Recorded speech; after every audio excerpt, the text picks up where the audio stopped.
We're in our answer series, and the question today that we're going to be answering is, let's just put it this way. It's a little bitty part of a bigger question that I get asked a lot, just a whole lot, from a lot of people.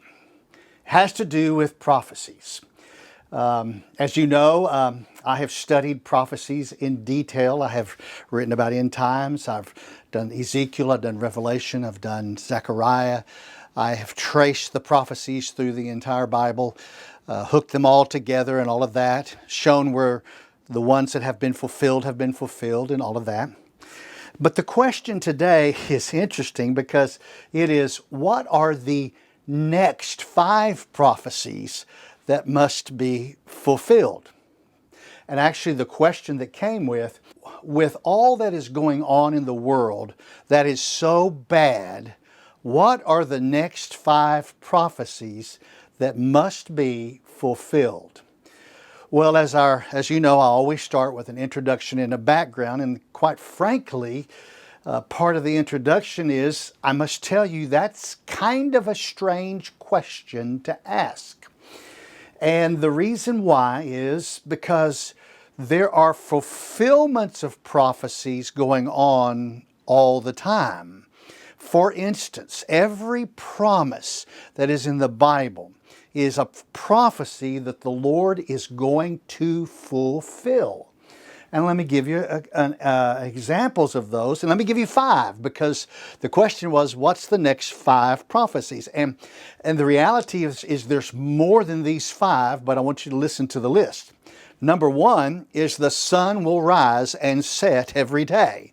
It is a promise and a prophecy of the Lord, and it is going to happen. So it is continually, and it is going to happen every day, and it's fulfillment of prophecy. Number 2, the church will continue to see Gentiles and Jews grafted into the family of God. That is happening every week in our church here. Well, last week we baptized 55 folks. And we are always baptizing 2 to 4 or more, sometimes as many as 12 and 20 every week at our church. So the Lord is grafting in Jews and Gentiles into the family of God. Number 3 is another one. The Lord will protect Israel from all harm until His second return. And then He's going to elevate Israel to be the premier nation of all the world, and all the world will love Israel. But right now, as we are right now in our timeline, since Israel went back on their land under Cyrus the Great in 536 BC, the promise and the prophecy is that Israel will be on that land until the Lord comes. Well, number 4, the earth is the world without end. Amen. If you remember from the great cantata, comes out of the King James Bible, world without end. Amen. And there is absolutely nothing we can do to destroy this world. Humans cannot destroy this world. There's no way it's going to happen, and this world will never be destroyed. And even though when the great holy city of God, the New Jerusalem, comes down, the brightness of the Lord God and is going to be so bright that all the sun, the moons, and everything out there will seem to melt away, they will still be there. Why in the world would the Lord destroy His magnificent universe that He has created, when all that has to happen is all sin has to be eradicated from the earth as we go into eternity future? And number 5 is the promise of the Lord that He said just before He died on the cross and was buried and resurrected and ascended. He said, you will hear of wars and rumors of wars. And of course, He was talking to the Israelites, His apostles. They were Jews at the time. And yes, throughout all time, the nation of Israel has been involved in wars and rumors of wars, as well as the rest of the earth. So there's 5 prophecies right there. So we can just pack up and go home, right? We can pack. Well, the problem we can't pack up and go home is because I know the intent of that question. But those are 5 prophecies that you can look around and see them being fulfilled. The deal about those 5 is they are continual prophecies that last. In fact, most of the prophecies do last. Once they come in to being, they are here. And so with that, I want to talk about 2 different types of prophecies. There are major prophecies. And when I say major prophecies, these are the prophecies that we all know about that's coming in the future. The snatching away of the church is a major prophecy. And when it happens, bam, it'll happen, and it'll be quick, it'll be sudden. There's the valley of Armageddon, when the Lord speaks out of his mouth and destroys everyone in the Armageddon, and it will happen, boom, just happen. That's a big prophecy. There'll be other big prophecies that happen in the Bible, such as the Great White Throne and those things. And those are major prophecies. And we know all about these major prophecies because this is what we hear. And in fact, if you realize and remember, as we started this class 2 years ago, or my class 2 years ago at First Baptist Pasadena, I started off my second series, I believe, was 69 prophecies that still must take place before the second coming of the Lord. 69 prophecies. And those are, most of those are major prophecies, just like we're talking about. Oh yeah, we've all heard about them, but we just don't add the 2 and 2 together and put them into a line, into a timeline. Well, there's major prophecies, and then there's minor, what I call minor prophecies. Now, minor prophecies are really major prophecies. Minor prophecies are those things that take time to come into being. And I will give you a perfect example of a minor prophecy that is actually a major prophecy. Minor prophecy is out there that has to do with, well, actually it's a major prophecy, and let me explain it this way. When the 2 witnesses show up at the beginning of the tribulation time in the book of Revelation, they are going to prophesy for 3.5 years, and they're going to control the nation of Israel and all the rain and all the crops and all of that for 2.5 years. For 3.5 years. And then at the end, and people all over the world are going to be watching them, and they're going to hate them. They're going to hate them so much of what they're doing and what they're saying. And then they're going to die at the end of the 3.5 years. And the scripture tells us that everyone in the world is going to see them die and lie on the pavement there in Jerusalem. And the whole world is going to send gifts of joy for the death of these 2 witnesses. As if they had read the Bible, they would know it's going to happen. And they ought to know, because the Bible will still be here. They will know that in 3.5 days, they're going to stand up. And they're going to rise from the dead. And what happens is, when they rise from the dead, everyone in the world will see them get up and ascend into heaven.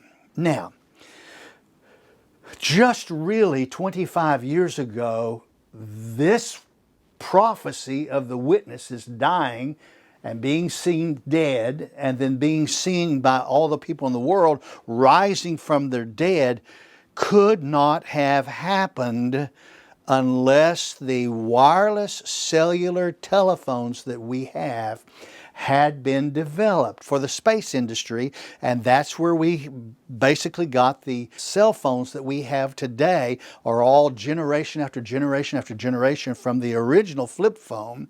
Only now in the last 20 years does just about everybody around the world either have a cellular phone or a satellite phone with imaging that you can see anything happen in real time within 3 seconds of it happening. A person takes a picture of it on their phone and boom, and post it to YouTube or to Facebook or whatever, and everybody is seeing it around the world.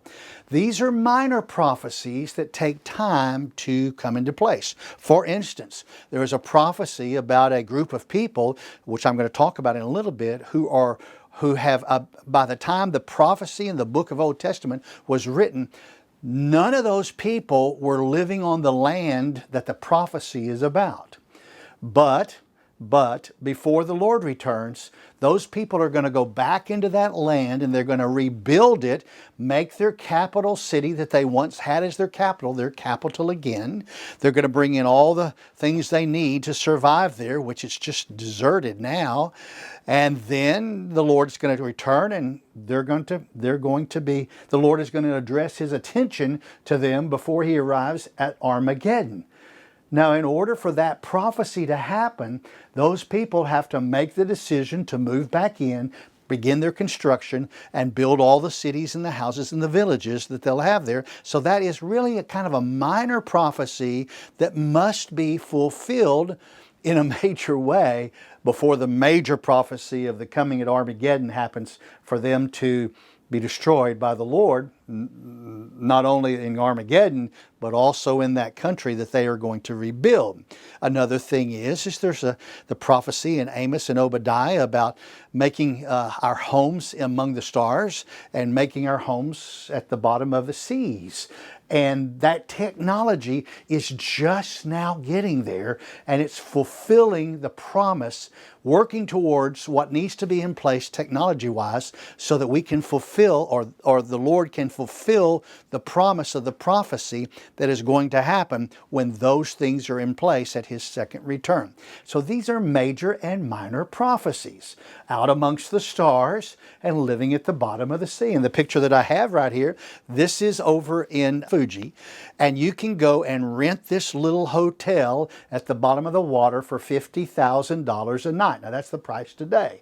No telling what it'll be later on, but that's the price today. But those are little journeys. That's not living around the clock down on the seafloor. This is nothing different than being at the space station up among the stars. It's not for everybody yet. But guess what, folks? There are companies, since the private industry has taken over getting into space and going down to the bottom of the seas, the technology is getting there, and people are investing their money in these things. These are things that they're minor prophecies, and I call them minor because they take a long time to happen. And in my mind, the minor ones take a long time to happen, but they really are major. But the major ones, they happen in an instant. What was the last prophecy to be fulfilled? And I've told you about this several times in some of our last lessons. I believe that the red horse rider rode. And I believe he rode in 2020. And of course, if you remember, I told you that the white horse rider, the first seal of the Revelation, without a doubt, rode back in 1924 with the Marxist movement and the Human Manifesto movement and the humanist society that has just infiltrated our cultures, where socialism has taken over, and they have taken over into our colleges and our education, our schools. After they tried it for 40 years, they realized that they needed to get into the colleges, and so they started it in the 30s, but they developed it in the Humanist Manifesto, Humanist Society moved into the colleges in the 70s. And, you know, some of the people that you've studied and may have thought a lot of, like B.F. Skinner, he was all over signing these documents and moving us to the woke place that we are today with what we have going in our colleges. And that's part of that Humanist Manifesto, and I would encourage you to go look that up. Humanist Manifesto 1, Humanist Manifesto 2, Humanist Manifesto 3, and Humanist Manifesto 4. That all happened right there at the time when Lenin, who was the crown who shut down the Russian society and brought in the ideas that came from Karl Marx and turned Russia into a communist community. And he didn't have to fire a weapon at all. He had a bow, he had the ability, but he didn't fire a weapon or bow. And by the way, I am not the only one who's out there as a theological teacher who's got our minds set on that as the first white horse. And now 100 years later, we see the red horse ride, and it's the red horse because of the symbol red that is in it. It's very interesting. Back in 2018, whenever I was, before the COVID thing happened, before that, in my study of the Revelation, and by the way, we are going to do the Revelation again. We're going to do it again in January of 2024. We're going to start it in one of the last 2 weeks of January. We're going to go through it again, but I'm going to read to you some things right out of my commentary that is published, by the way, of things that I wrote about the white horse rider, the red horse rider, the black horse rider, and the green horse rider. And here's the one that's about the white horse rider leading into the red horse rider. And I said there in the commentary, I said, after the white horse rider has successfully taken control of the world, this red horse rider will seek to take peace from all the people of the world, pitting man against man to begin killing people all over the world.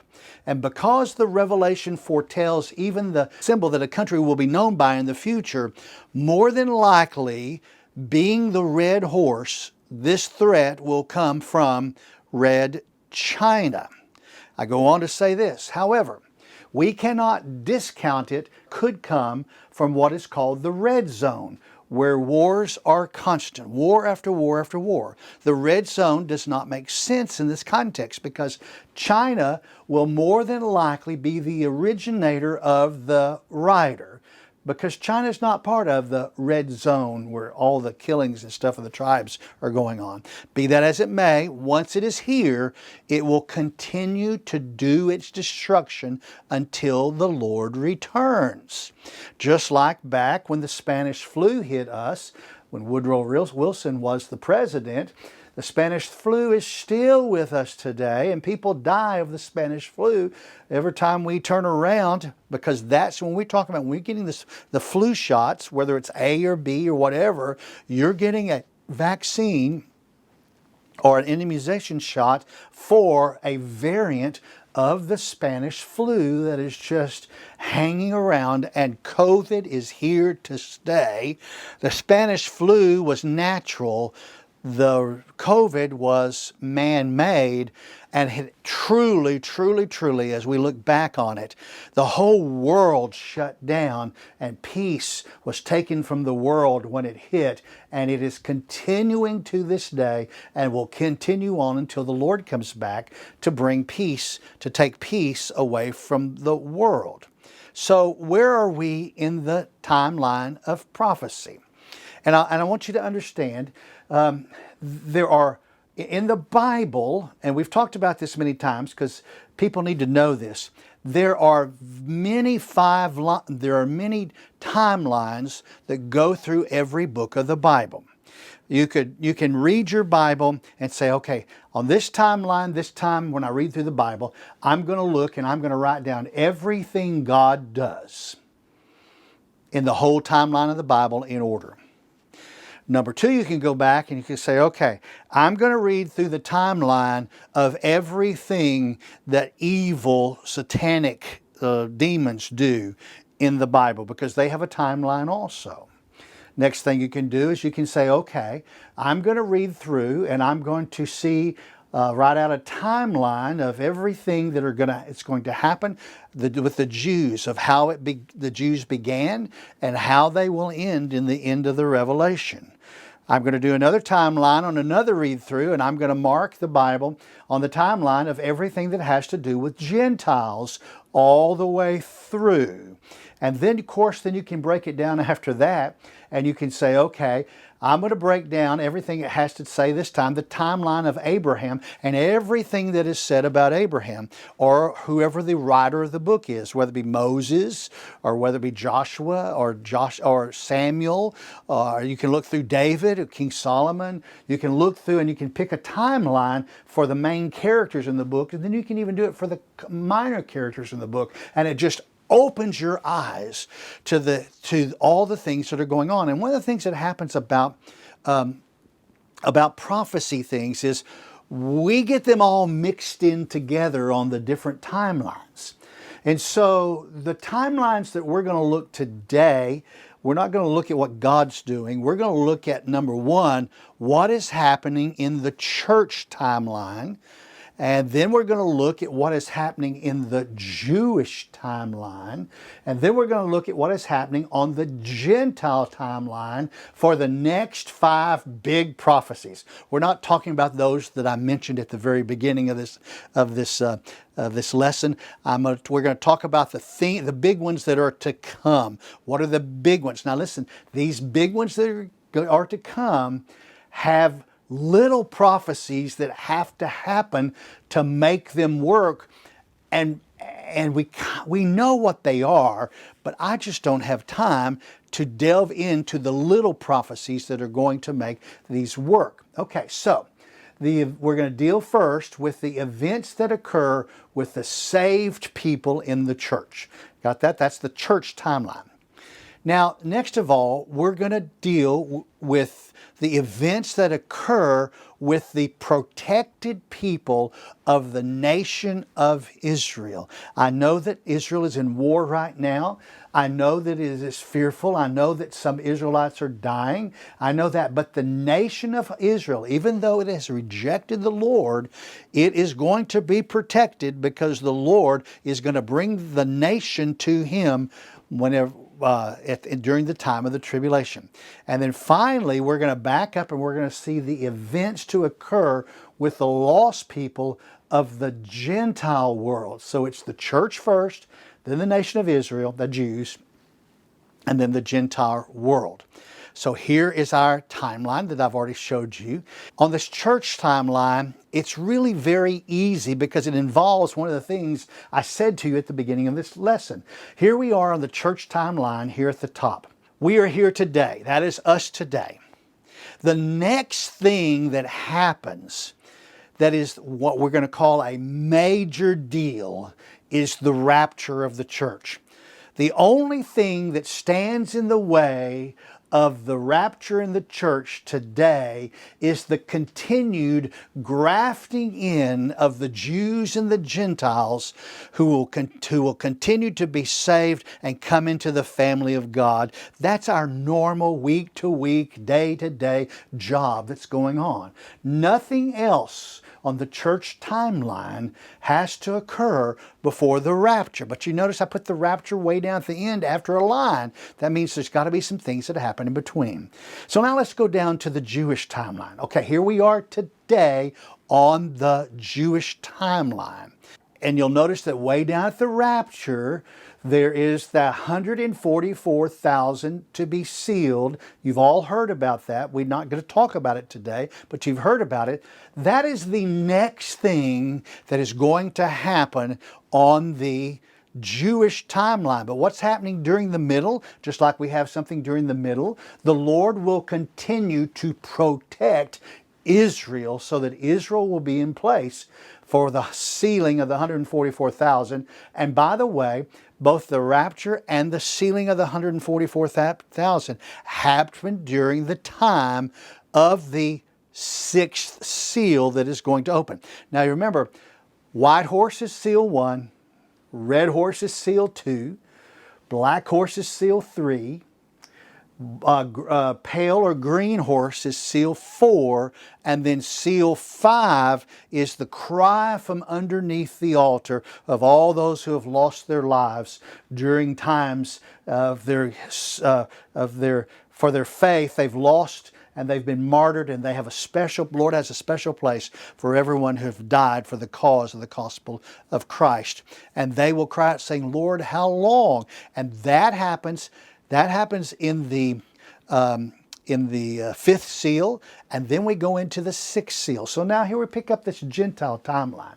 The 6th seal happens out there. The rapture happens during the 6th seal. I've showed you that before. It's when the great multitude, John sees the great multitude there in the 6th seal, and he sees them down on earth with their banners and all of that. And then when he looks up from earth and he looks back into heaven, he sees them arrive in heaven. That's the transition of the church. That is what Paul calls in the letter to the Thessalonians, the snatching away, and we call it in Latin the rapture of the church. And so in between today and seal 6 on the Gentile timeline, what are the next 5 big prophecies that have to be fulfilled? And of course, there's little steps that have to happen to make those, or minors prophecies, but here are the big 5. If you remember, Nebuchadnezzar had a dream of a statue. No one could explain the dream, and Nebuchadnezzar wasn't going to tell anybody what the dream was, so he wanted someone who could come in and not only tell him what the dream was, but also tell him the interpretation of the dream. Smart man Nebuchadnezzar. Daniel interpreted that dream, and Daniel came to him and said, Nebuchadnezzar, you and the Babylonian Empire, you are the head of gold. And as you move down from the head of gold, the Persians and the Medes are going to take over from the Babylonian Empire into what we call the Medo-Persian Empire. And they are the chest and the 2 arms, the Persians and the Medes, 2 arms of the statue, and the statue is of silver. And then Daniel goes on down and he says, okay, around the belly, that is the Grecian Empire, and that is the Greece. That will be Alexander the Great and his Grecian Empire. And by the way, Daniel's telling Nebuchadnezzar these empires that are going to come. He's naming them so we know who they are.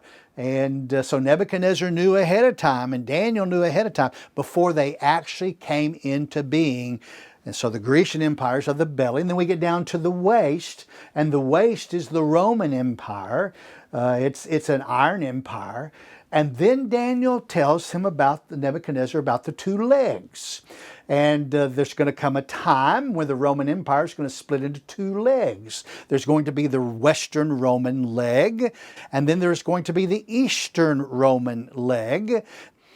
Okay, so here's what happened. In 476 AD, the Western Roman Empire fell to those German people. It was a smart thing to split it.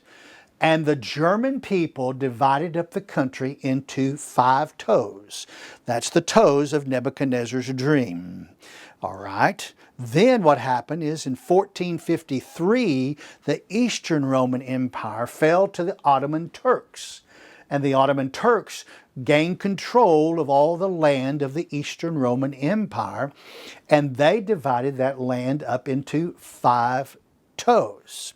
Okay, now, Daniel goes on to tell Nebuchadnezzar that after the western and the eastern legs of, we're calling it that, of the legs fall apart and these toes are formed, in our future, sometime in the future, those 10 toes unite again into what we are calling a revived Roman Empire.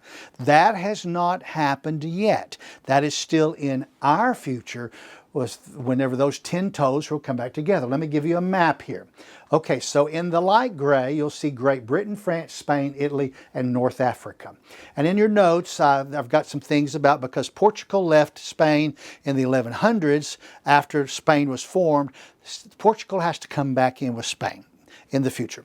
And North Africa, it was Morocco, Algeria, and you've got the names of, there's another one there, Libya, that were all part of North Africa when the Germans split it up. Okay, in Great Britain, Scotland and Ireland were not part of Great Britain whenever the Germanic people took it over. And where they're part now, Ireland and Scotland are going to have to leave Great Britain. And they're trying, they've been trying, and they will finally succeed before these toes all join back together. Now in the 1453, the dark countries are Egypt, Syria, Turkey, Greece, and Macedonia.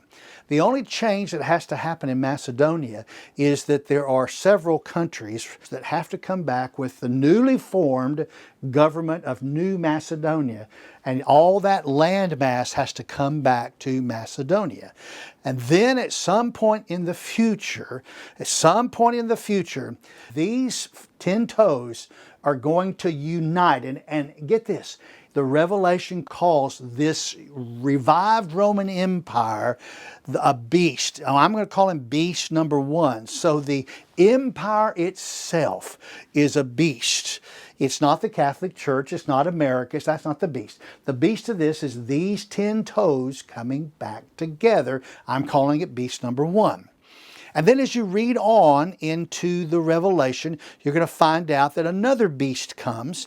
And this beast is the supreme leader, or the little horn, as Daniel explains it, that comes to be the head of the beast number 1. So beast number 2 is the actual supreme leader, the president, whatever you want to call it, of the government of the 10 countries that join in to be part of it. By the way, when we look in Isaiah 30 and match it up with some passages in Zechariah and passages in Ezekiel, it is most likely that this leader, this little horn, is going to be an Egyptian with a wound on his head, that he's already going to be wounded. It is an old wound that is on his head, and he will come and he will be the leader. Now he's actually going to be, that means he's probably going to be a warrior, and he's going to be an Egyptian.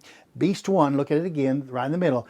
When it says the empire is of the sea, this beast comes from the sea, it means that the majority of those countries that are in this empire, this revived Roman Empire, are coming around the Great Sea, which is the Mediterranean Sea. And of course, Britain is the only outcast that's out on the side.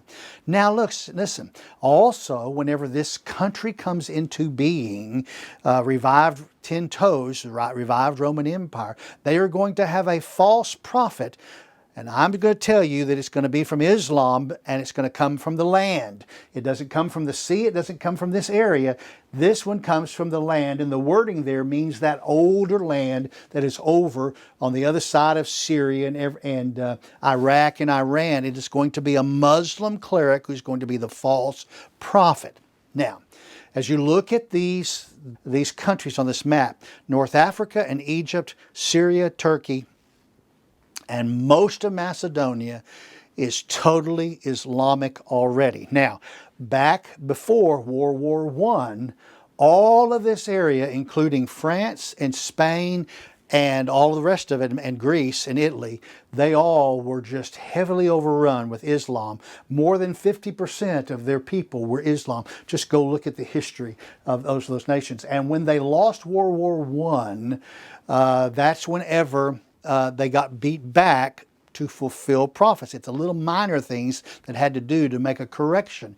And of course, Great Britain wasn't in that point now, but it is now, because they have areas on that little island of Great Britain where the Islamic people control their own people by Sharia law, Islamic law, and not by British law. Same thing's happening in France, same thing's going on in Spain. And so these 10 countries are going to come together to form this revived Roman Empire. Now that beast number 2, when he forms this country, he is going to be the so-called friend of Israel. I hope you don't mind that I put the little bomb there, because this is a big problem. He is going to make himself with intrigue, you've heard that word right out of the scripture, so friendly to Israel that Israel is going to trust him instead of trusting the Lord, and she is going to make a 7-year peace treaty with this beast number 2 and the beast of the country, the beast number 1, and she's gonna make an agreement for that. And of course, she knows what happens in the middle of the tribulation. The beast number 2, the little horn, the supreme leader, shows himself as the evil satanic beast that he is. Well, so that brings us to this point. You'll notice on the major 5 prophecies, sometime between today and the 6th seal, there has to be the formation of these 10 toes into the revived Roman Empire. We don't know where it'll happen. We don't know where it'll happen on the timeline between now and the 6th seal, but it has to be in place before the 6th seal. It has to be, because the trumpets all are there to affect what's going on with this revived Roman Empire. So it has to be there before the 6th seal. It may happen next year. It may happen in a decade. We do not know. But surely it has got to happen.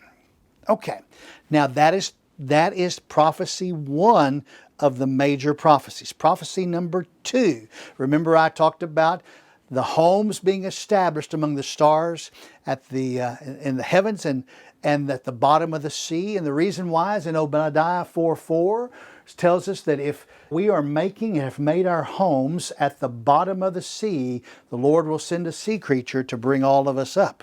If we have made our homes among the stars in Amos 9:2-3, we're not just talking about up on the mountains, because that is in the passage too of how we're going to be taken down from the mountains. And then he mentions about being taken down from the stars so that those evil people who are there can be judged by the Lord even on the day of Armageddon, which is what is the purpose of this right here. Now listen, Obadiah and Edom and their cousins. The book of Obadiah was written to the Edomites. And this is that country that I was telling you about, that a whole book was written to them when they weren't even there about what's going to happen to their land. It's the book of Obadiah. And all the Edomites were descendants of Jacob's twin brother Esau. Edom is the other name for Esau. And when Jacob was 91 years old, he brought his 4 wives and his 11 sons and 1 daughter. Benjamin was not born yet, from Haran. And he came to live back home to live near Isaac, who is his father. Esau, his brother, had started his family whenever he was 40 years old. So he had basically a 50-year start on his brother Jacob in many ways. Maybe 40 to 50 year start. So he had grown kids who had children and all of that by the time Jacob is bringing his young 11 boys and daughter back to live with his father Isaac. Esau, his first wife, was the daughter of Ishmael. Ishmael was the first son of Abraham, with Hagar's Egyptian maid that she got when they went to Egypt and weren't supposed to go to Egypt. You remember one of the gifts that was given by Pharaoh before he sent them home. She had an Egyptian maid. Well, Sarah didn't think she could have children. She gave the Egyptian maid Hagar to Abram, had a son by the name of Ishmael. Well, Ishmael had children, grew up. By the time Esau is 40 years old, Esau marries the daughter of Ishmael. So when Abraham sent Hagar away and Ishmael sent him away with his mother, they did that. When he did it the second time, he helped them, gave them money, and he sent them off to the east to settle in what we call today Arabia. And Ishmael is going to have 12 sons who are going to be 12 of the dukes or the princesses of Arabia. Now, we call them Arabs today, by the way. They are descendants of Ishmael. Now, when Esau married Ishmael's daughter, as well as he had other wives too, they remained with Isaac until Jacob returned at the age of 91. And Esau actually had good qualities, and when he saw that his family and Jacob's family was not going to be able to live in harmony, Esau moved his folks on down south and east of the Dead Sea. And Esau had 12 sons also, just like Ishmael did. And they grew into and intermarried with the descendants of Ishmael's tribe, cousins marrying cousins. And so now we have Ishmael's 12 sons and we have Esau's 12 sons, and they are the 24 dukes or princesses of the Arab nations. And so all of them are cousins, and they're all cousins of the tribe that came down through. In fact, they're actually cousins of Israel too. All the Arabs are cousins of Israel. The fighting today that is going on between Israel and the other countries that is going on with the Gaza Strip and everything, those are all intermarried together. Now additionally, let me just tell you this too. Genesis chapter 25, Abraham has 6 more sons. Sarah dies, he marries Keturah, and he has 6 more sons. And when it's time for him to go ahead and turn everything he has over to Isaac, he gives money and, of course, sheep and all that to his 6 sons, and he sends them off to the east to live in the area of Ishmael and the area of Esau, and they go over there and they develop into Arab tribes also and intermarry. they too are part of these Arab nations. So the Arabs of Saudi Arabia are made up of the descendants of Abraham through Ishmael, through his 12 sons, and through Ishmael's 6 brothers, and through Esau's 12 sons. And so when Muhammad comes along and he is there in that Arab area and he forms Islam, he is forming Islam among the descendants of Abraham's sons. So the story of Obadiah was written long after the Edomites had abandoned the land of Edom and moving either to marry with the Philistines in the Gaza Strip or over to be in the Arabian era, they went to live with their Arab cousins. Edom had emptied out. So some of them we know went over to the Gaza Strip and intermarried with the Egyptians, where they were Egyptian cousins of the Egyptians. They were from the island of Kaftor, moved into the Philistine Strip and became what we know as the Gaza Strip and became what we know as the Philistines. And the Edom was empty. Now you know where Edom is. Many of y'all have been there, and that's where Petra is. That's a favorite tourist site even today. And it was abandoned when Obadiah was written. It was abandoned. But the book of Obadiah promises that all that area will be rebuilt one day and inhabited by the Edomites and their blood cousins who will come back again. And they will also build their capital city of Timon, and that is now abandoned. It's not there. And once again, that's Edom's capital city, and it will be flourishing. Therefore, here is another prophecy that has to be fulfilled. This is a small one. I told you a while ago, before Armageddon. Why? It is because on the way to destroy Armageddon, the Lord will destroy Timon, and the blood of the Edomites will stain his robe before arriving at the Mount of Olives, after he has spoken a little further on, and he's spoken, and everyone in the valley of Armageddon dies. But why do I bring that up? Dubai is Arabia. Dubai is in Arabia. And it is the descendants of Abraham, Ishmael, and Esau, who are the Arab tribes, who are some of the wealthiest people in the world today. They have the money to build the undersea villages, the expensive hotels, and the apartment complexes that go up into some of the highest buildings in the world. Also, they have the money to pay the exorbitant cost and expenses of living in colonies in space. These two things only the wealthy can do.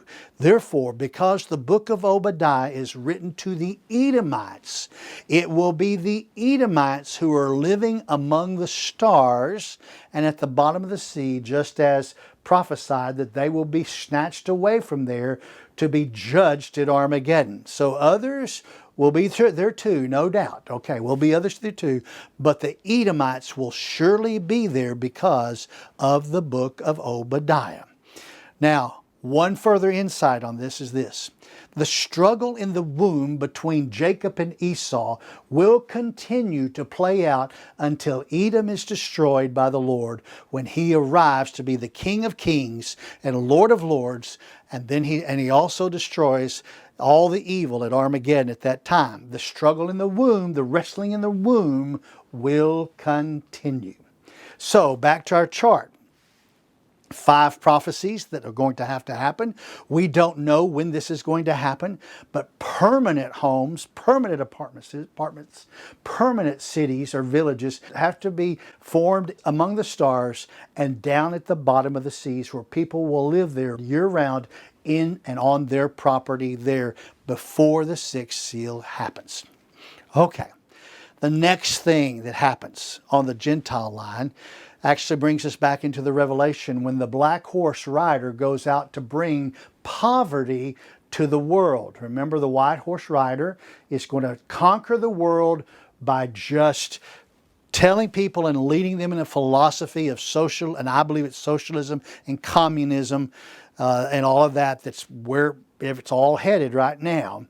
And all our colleges and universities, they're so really socialistic and communistic. They're so liberal that they make the old-timey liberals of the 60s look like they are the most conservative things you've ever seen in your life.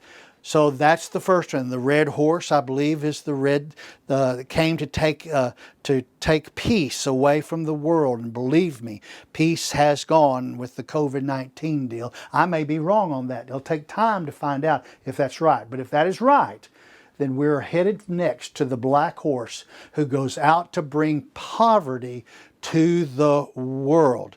In my book of Revelation, I wrote this. I wrote, "The destruction caused by the red horse rider will bring great heartache to the world.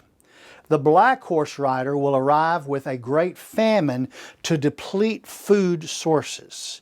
As with the previous horse, once the black horse rides, it will continue to do its damage until the Lord returns. We will have to wait to see from where this horse originates. Nevertheless, when it initiates its run, something about it will have a major black component."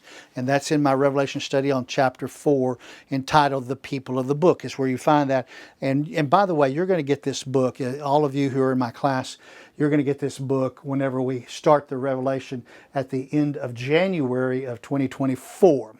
So back to our 5 major prophecies.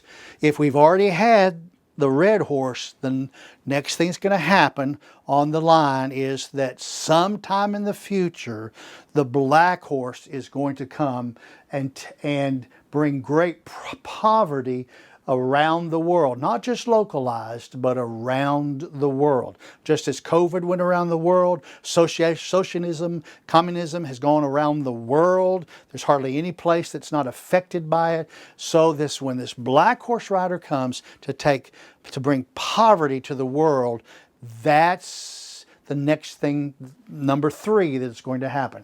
Number 4 now, the green horse rider. That is seal number 4. The green horse rider is going to go out to bring massive death to the world. It's in Revelation 6, verses 5 through 6. Again, back to my Revelation study from 2018, which we will see it again. I said this: once the effect of the black horse rider begins, the ashen horse rider will arrive to bring the logical conclusion of starvation, physical death, and a trip to the underworld and place of the dead called Hades. Now, we have to wait to see from where this horse originates, but because ashen is a pale green, it may originate from all the countries that will make up the nation of Islam, because their symbolic color is green. So back to our chart, as we're building these 5 major prophecies, seal 4 will show up. By the way, I do not have time today to show you the mark of the beast, but I will tell you this: the sign of the mark of the beast is with us here today. And it is already out there. And I will show that to you when we get into the Revelation. I will show you the actual word that is on every flag of Islam, on every armband of Islam, on every headband of Islam, and every wristband of Islam. And the word that is there, the numeric number of that word is 666. Show that to you when we get there. Now, moving on in today's lesson, the next thing that happens is seal 5. From under the altar, many souls are going to cry out in heaven, "How long? How long?" And these souls are the ones that have died because they have stood up in the cause of Christ in the face of death, and they have been executed before their stance on the gospel. Even 2018 Revelation study, I said this: in heaven, under the altar of the Lord, their living quarters have been established for the eternal souls of people who died because they would not change their testimony about the love of Jesus in their lives. They died as martyrs. From heaven, these souls see the increasing turmoil of death occurring on earth before the second coming of Jesus. And they wonder and they ask, how long will the trouble on earth continue? And of course, the answer to that is, until all who are to die comes from the Lord. And so now, let me show you this picture. I've taken off the church line. I've taken off the Jewish line. And all I have is the Gentile line between now and seal number 6. Here are the 5. The formation of the Roman Empire, that's a biggie one. The permanent homes among the stars in the sea, that's a biggie one. The black horse rider, that's a biggie one. The green horse rider, that's a biggie one. And the cry from the altar, that's a biggie one.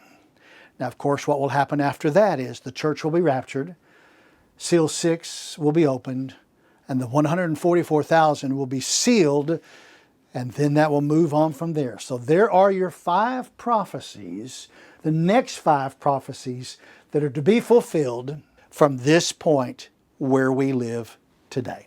2 of them, we know exactly what they are. The revived Roman Empire of those original 10 toes. Permanent homes among the stars and the permanent homes among the sea. We will see that happen. As for those other 3, we'll have to wait to see how those to develop. One will have the characteristics of something black about it. One will have the characteristics of something green about it. And the other one will happen in heaven. And we may not hear about it here on earth. But all these are the next 5 prophecies in order.